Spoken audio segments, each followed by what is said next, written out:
Yesterday, PSG and Bayern Munich both put on a show. Liverpool, as they do, left it late. And for the second straight day, the debutants refused to be defeated. It is early doors, but as always in the Champions League, the spectacular goals and drama just keep on coming. And tonight promises to be more of the same.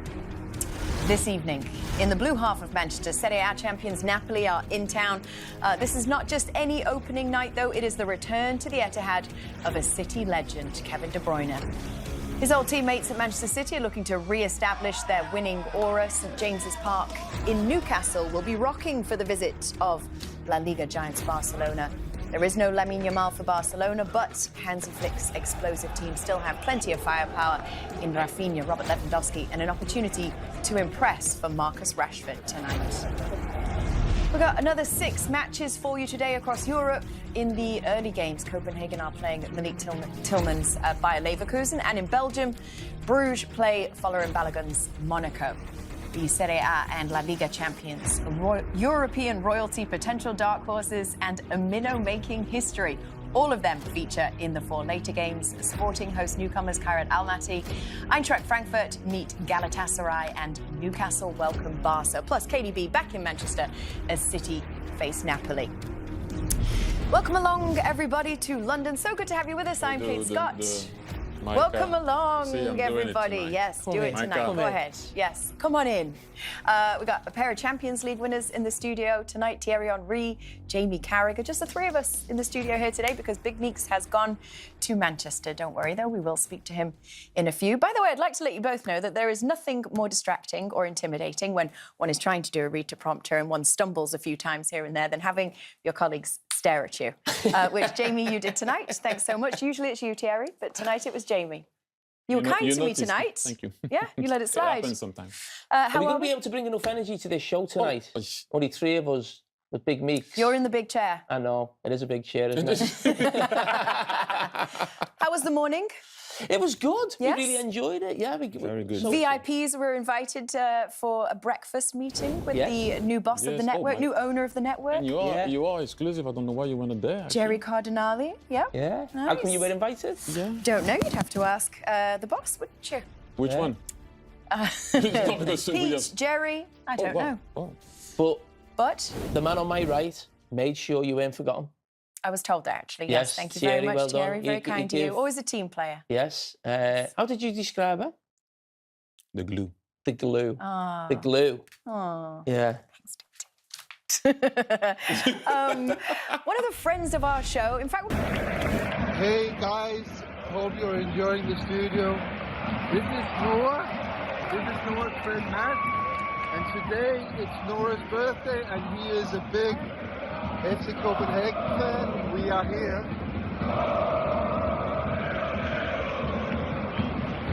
in the Parken Stadium watching FC Copenhagen play Bayer Leverkusen. I hope you have a great show. See you next time. Bye-bye. Thank you so much. 11 years old today. Noah, happy birthday. Yes, what camera are we on here? Where are we Happy looking? birthday, Noah. Happy birthday. Yes. Well done, son. Woo! And they got to see a goal as well in that game. Should I tell you about that goal? I took a note on it, I should do. Jordan Larson scored. It was... What was it? It was a day since someone had played... Timothy Weah, his dad scored. Oh, yeah, yes. Yeah. Maldini. Yeah, but Timothy Weah scored at the bell. His dad did. What was the Maldini one? He was just there. Oh, okay. All right, everybody. Well, after her Tuesday in Madrid, remember you saw Anita in Madrid on Tuesday, Wednesday in Munich. Anita Jones has saved the best for last. Wow. She is in Manchester at the Etihad with Micah Richards. Woo! It is a massive opening night over there at the Etihad. Kevin De Bruyne, who helped City win every major trophy, including 6 Premier League titles and the Champions League. He returns as a Napoli player. We will bring you all the build-up after this break. Stay with us.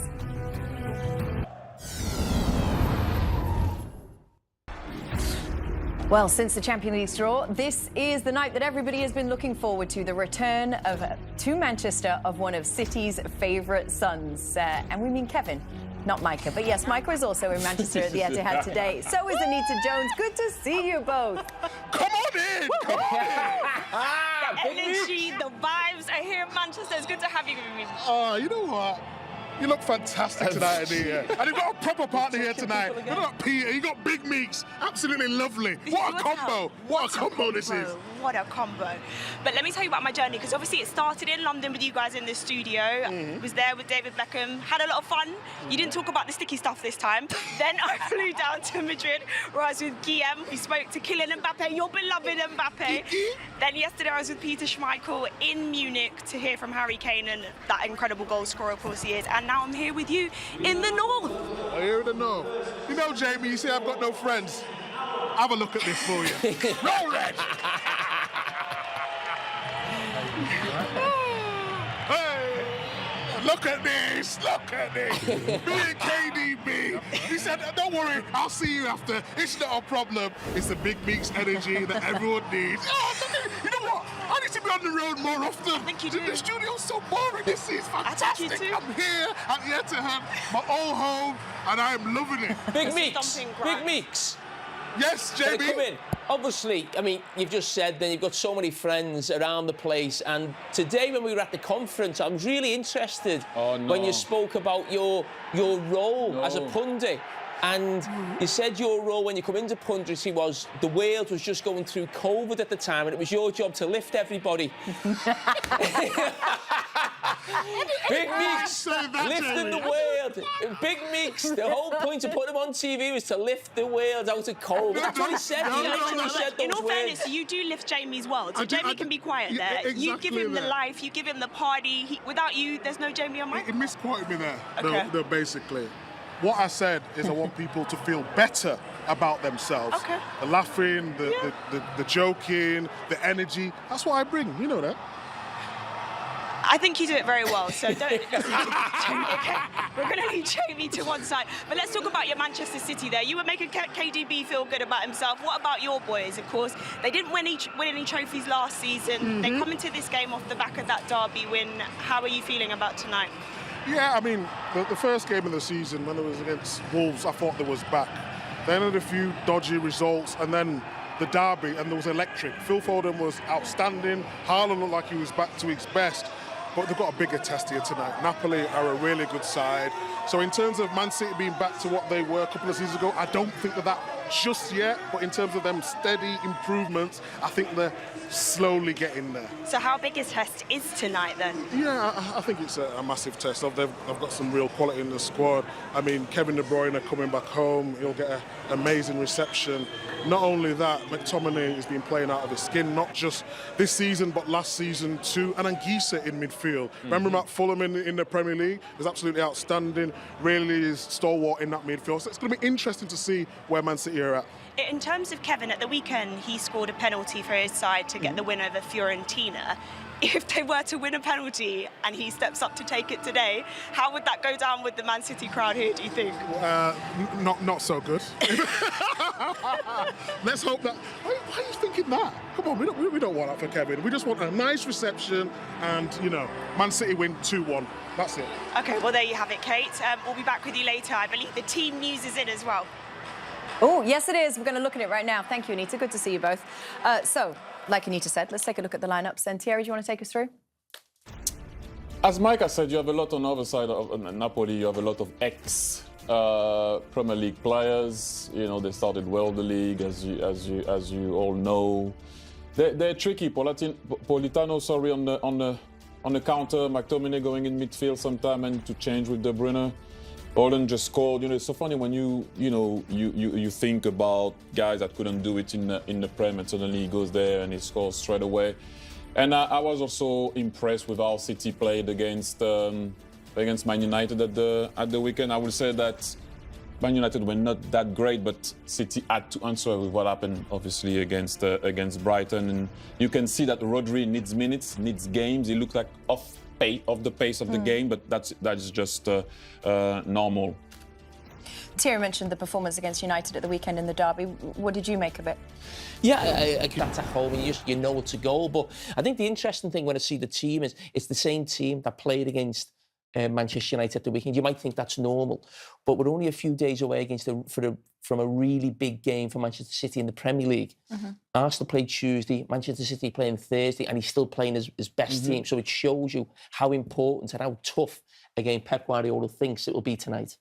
Absolutely. Well, as we know, Kevin De Bruyne back at the Etihad for this one, but playing for Napoli, playing for the other side. Terry, you've coached him with the Belgian national side. And if you remember when you interviewed Pep, that was before the 2023 Champions League final, you two spoke about Kevin De Bruyne. We're going to listen to it for just a second. I still think that Kevin is the most important player. Can you even explain how he thinks or what he sees or how he is as a player? Because I struggle at times because it's very difficult to understand a genius. Me too. Me too, yeah. So why?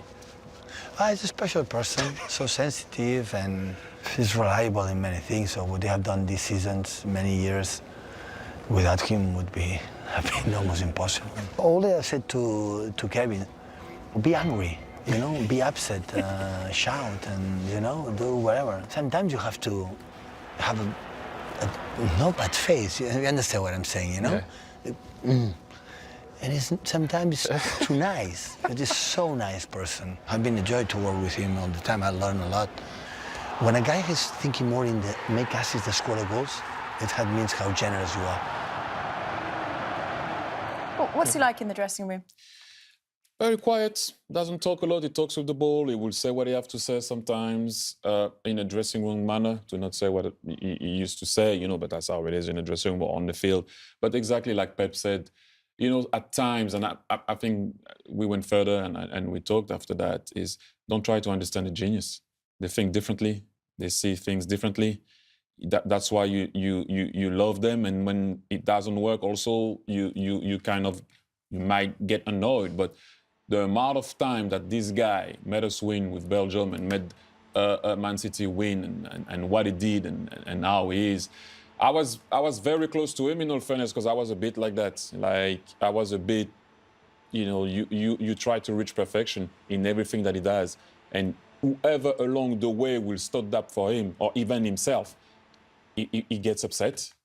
He does get upset because he sees the game differently. Like I said to you, even the kit man will bring the ball in the dressing room. He already sees the path to goal.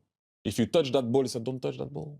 Don't move this. If you move this, you go like, why are you moving this? Don't touch my stuff. You know, he's very particular in the way he says things. This is why I will say, if you go back into, and Pep said it, a player likes to give assists and likes to play for others, which you will say that as a midfielder. But he's the closest thing to Michael Laudrup for me. It's a high compliment. Very high. I think he's Manchester City's greatest ever player. He's going to get a statue, and rightly so, outside the stadium. And I think for 5 or 6 seasons, maybe more, he was the best player in the Premier League. And the Premier League has some of the best players in the world. And by you know, some distance, certainly in certain seasons, he was the best player. And it's going to be very, very difficult for Manchester City, no matter how much funds they have or what players they can attract, to replace a player like that. Absolutely. Well, it promises to be a great night, this one in Manchester. The same could be said for Newcastle as well this evening. The visitors, Barcelona, one of the biggest names in world football. St James's Park is going to be bouncing for this one. We'll get you up to speed on Newcastle-Barca after this short break.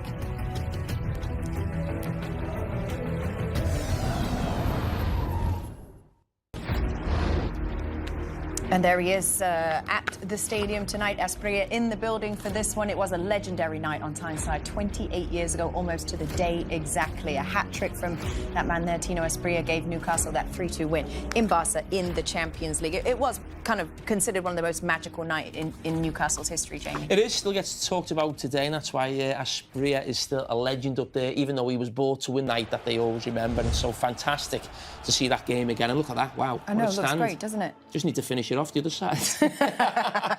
Well, can you not just let it go? I know, but it looks amazing, and it's sort of, yeah. It's exciting to see them rematch in this Champions League. I guess if we're thinking about Barcelona last season, we all remember the semi-final with Inter, which was just an incredible game and one that none of us wanted to see end. It was so good. Obviously, they got the league and the cup double in Spain last season. Where they'll want to go one further is the Champions League. You know, when you win the title and you come back the year after, sometimes ego can go in the way. So they need to rearrange that and think about the team again, and I think they will find a way. I mean, it's nothing bad. Huh? Did they interpret that as targeted at one particular player? No, not at all. Just in general, and that's something that you have to sort out. You know, sometimes some people, when they win a title the year before, they want to do a bit more, they want to be seen a bit more. But I think they will sort it out. I mean, there's nothing bad so far. OK, well, that's an interesting game. But let's also take you back out to where we've got another interesting game tonight, Manchester, where Manchester City are playing Napoli. And the teams are coming out, I think, Anita, is that right? Yeah, that's correct, Kate. There's so many interesting storylines going into this game between Man City and Napoli, but the biggest of them, of course, is the return of that man on your screen, Kevin De Bruyne, coming back to the place where he won 14 major honours. He helped the side win their first ever Champions League. What a return it is for him. Of course, he's the main storyline. Micah's also another storyline, being here back at his old stomping ground, and I believe he's gone for a little walkies around the stadium. Thank you, Anita. Look where we are, behind the scenes. This is where I used to sit. I mean, look, I've replaced my favourite player, Foden, academy graduate. But today, it's Big Meeks. I spoke to Pep, and he wants me involved. I'm making a comeback. Look at this. Fantastic. Anita, back to you. I'll see you in a few minutes. Woo, woo, look at Big Meeks there. I think he magically made it back pitch side by the looks of things. The magic of TV. I'm in. I sprinted all the way for it. Why do you think I'm sweating in here? Oh, my God. So that pace hasn't gone then by the looks of things? No, I've still got the pace. I told you, I'm ready to do this. You better join the warm-up then, Yeah, Micah. I'll leave you to it, though. I'm just going to go for a little, I think I've done my hamstring. Yeah. There you go, there you have it. Micah, of course, we're back in his old stomping ground. I'm sure he'll give us more exclusive access here at the Etihad Stadium, but back to you, Kate. Thank you so much. Good to see Micah back in a shirt, is it? Back in a City shirt? Yes, Still got it? How many minutes would you give him?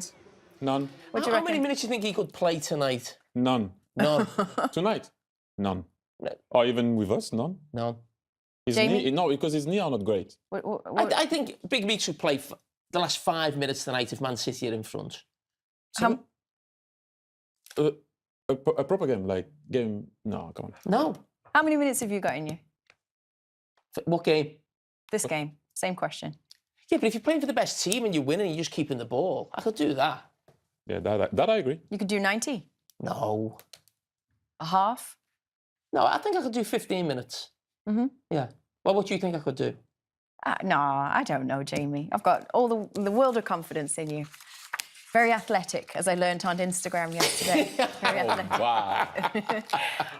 Well, it's not often, is it, that Barcelona are the supporting act on a Champions League night. That is, though, the case tonight. The headliner, yes, Kevin De Bruyne, is back in Manchester with Napoli. So are Scott McTominay and Antonio Conte. We're going to take a deep dive into the Serie A champions. That is coming up next.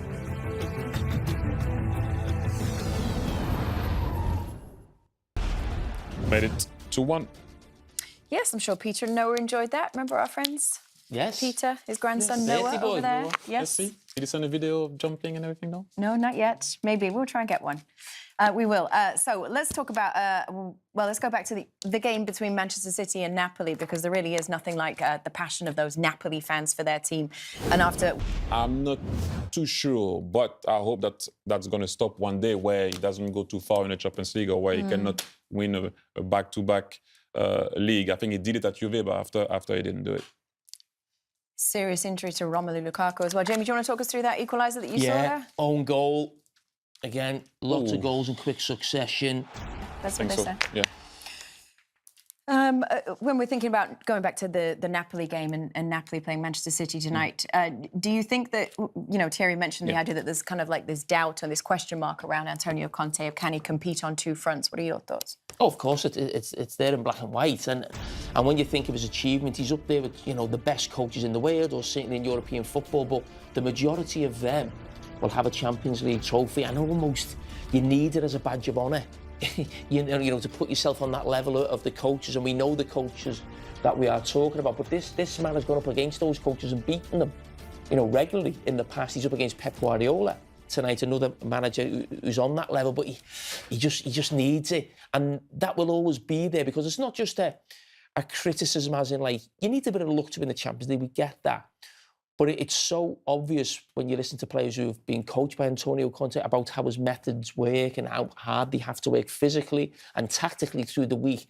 And when he doesn't get that repetition week in, week out because of the extra games in Europe, he finds it very difficult to get the best out of his team. Let's take you back out to the Etihad. As you know, Micah and Anita are over there for us. We would love to hear your thoughts on the opposition too. Well, Micah, I'll come to you because you've been waxing lyrical about some of their players in particular in the midfield who you feel could be a danger to Manchester City today. Yeah, I'll go the other way as well. So it should be an interesting game, but let's see. Yeah, it's looking nicely here. Well, back to you, Kate, in the studio.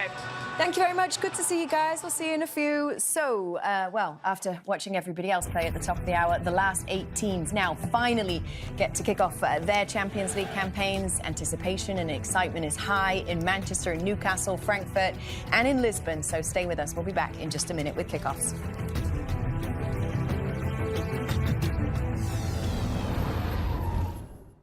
European season. Meanwhile, over at the Waldstadion, Turkey's Galatasaray are the visitors. They made some big moves this summer, including signing Leroy Sané and İlkay Gündoğan. They do face an early test of their dark horse credentials tonight against Eintracht Frankfurt. And actually, Galatasaray have been an interesting watch for you, Jamie, because they're your opposition next, match day 2 against Liverpool.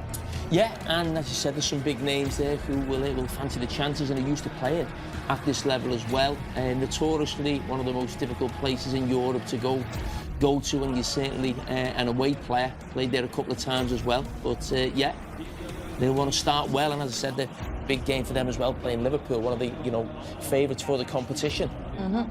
Let's skip over to Lisbon, because if you remember, that's been the site of one upset this week already. Will there be another tonight? Well, after travelling over 4,400 miles, Kazakhstan's Kairat Almaty make their Champions League debut. They play Sporting this evening. The Portuguese champions, though, will hope that this may be the most straightforward 3 points of the league phase that they could possibly get. Can turn out to be a good player. I like to watch him play. Yeah, looks special. We love these European nights. Everything just feels bigger in the Champions League, whether for star strikers, dazzling playmakers, or the unknowns who are looking to announce their arrival on this stage. The stakes are just so high. So is the anticipation.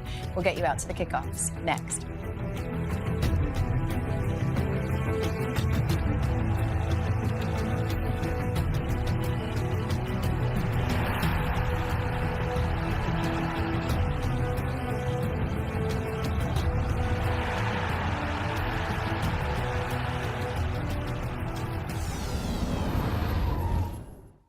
Welcome back, everybody. Well, over in Manchester, Pep Guardiola says that his team are not one of the favourites in this season's Champions League. Antonio Conte's Napoli are not interested in the mind games. They're just interested in getting a result tonight. Let's go back over to the Etihad one more time to Micah and Anita. Oh, you can feel it. He's excited for this one. What a matchup, as Kate just said. Pep Guardiola against Antonio Conte. How do you see it going down, Michael? I think it's going to be an amazing game. There's so many stories. If you look at Højlund coming back in Italy, wanting to play, Foden coming back to form, Donnarumma did excellently well against Man United, Kevin Bruyne, the king, coming back. I think it's going to be a tactical game. I think it might be a slow start. It'll open up in the second half. But I have City just winning 2-1. There you go. Hopefully building on that 3-0 win over their City rivals, Manchester United, at the weekend. Yes, where are you watching the game from? I mean, you're a Man City ambassador. They pay your wages. Are you going to sit alongside Pep?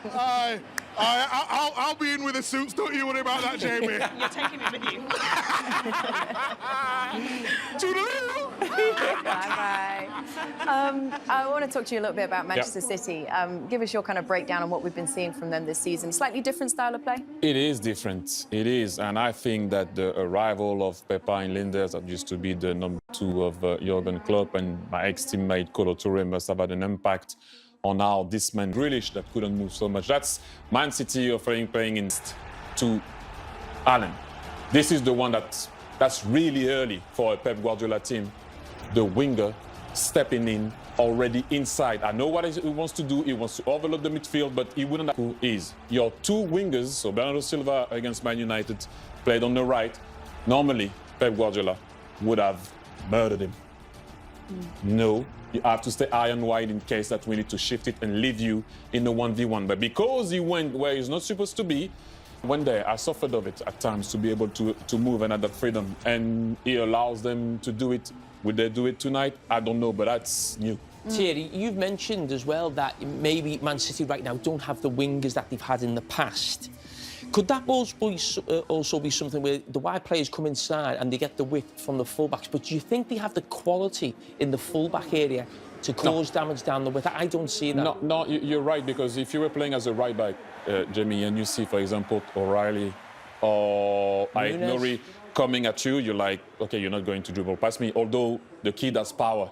But you're not facing Raheem Sterling from back in the days, Riyad Mahrez on the other side, early doors, Grealish, Villa, and then we all know that what happened, and we know what he can do at Everton, by the way. But it's not the same. So maybe it was like our wingers, although Jeremy Doku, when he isolate you, but still, because he didn't do it so well so far, maybe he went, okay, you know what, we're going to bring them close to Erling, and then we see what we can do. But again, I don't know if he's going to do it tonight. You've been looking at Napoli for us, obviously new addition, Kevin De Bruyne to the squad. Anguissa and McTominay, but you've got Kevin De Bruyne now. Absolutely. So if you remember, everybody, by the way, we've been giving the show away for free this week. It's been available on YouTube. So hopefully there've been a few new people watching. So even for the first month, or just these 3 days? No, just this week. What about the $30 for the year? Well, why don't you tell the people, Jamie? Go ahead. It's $30 for the year. Well, there's script. I can normally just do it off the top of my head, but if you want me to use the auto cue. For those of you watching us for the first time, it's great to have you with us. Your timing is perfect, because for one of the biggest weeks on the football calendar, Paramount Plus have an unprecedented offer to match the occasion. New subscribers can get an annual plan starting at $30 for your first year ever. Go to ParamountPlus.com/fall offer to get started. Woo! Isn't he good? Isn't he good, everybody? Well, everybody, with Newcastle playing Barcelona tonight as well, remember, it's only fitting, we thought, that we give a shout-out to our good friend and former CBS Sports colleague, Ray Hudson. Earlier on this month, Ray announced that he was hanging up his microphone, and, well, Ray's passion and his unique voice are why so many of you guys back home fell in love with the beautiful game. So take a look and listen. 1.21 gigawatts of power, a terabyte of skill in a nanosecond. Astonishing scenes here from the Danish International. Smooth as the back of a spoon with the finish. Rises like a salmon out of a fresh summer stream. He needs them like a shark needs a dentist. Oh! Golasso, asso, asso! Bombasso! Thank you, Ray. Thank you, Ray. Welcome, everybody, to the Halftime Report presented by Heineken. Kate, Thierry, and Jamie. You'll see Micah in just a second. We've got these 4 games. Oh, they get him. Micah, stand there. A professional would stay in place for the hit. We think you should stay there.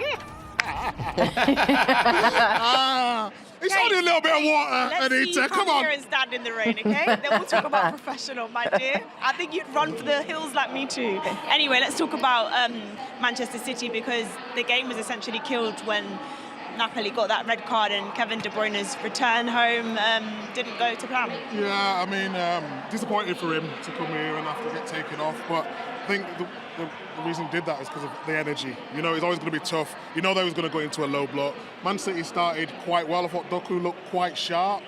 But in terms of the game, you're absolutely right. The game's being killed. It's 10 men behind the ball now. City trying to break them down. They're going to find it difficult. We know Italian teams can defend really well. Conte with his tactics as well. That's exactly what they're going to do. But they did create some chances. So let's take a look at them and give me your thoughts on what did... Yeah. Well, there you have it, of course, Manchester City with that extra man. The crowd here will be hoping they can take advantage of that in the second half. Thank you, guys. Good job it's not COVID, isn't it? No more joy from Micah. Miserable. Wow.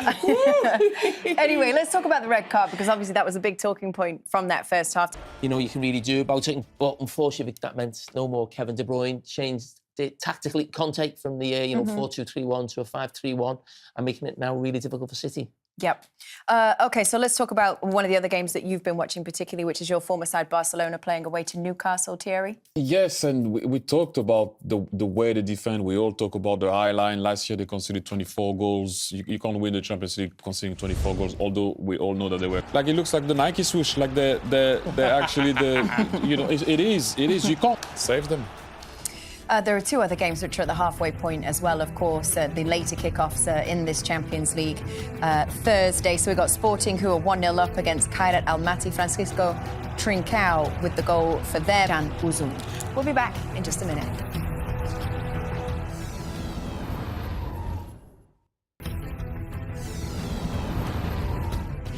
Welcome back, everybody, to the Heineken Halftime House, where the break in our matches. So, yes, it is time for the Heineken Unmissable Moment with a special guest appearance from Thierry Henry. And talk us through 26 years ago to the day this happened. Thanks for reminding me. Let's go down memory lane. Yeah, my first ever goal for the Arsenal, away from home at the Dale. Those were the days. The days. Nice. Didn't rhyme, Dale. though, What's Thierry? tough there? I don't do that, sorry. Jamie, you didn't have any rhymes for us? No, we're wrapping up. No time for a rhyme today. Del hell. That's it. That's our first half Heineken Unmissable Moment. We'll be back with more from the Champions League after this break.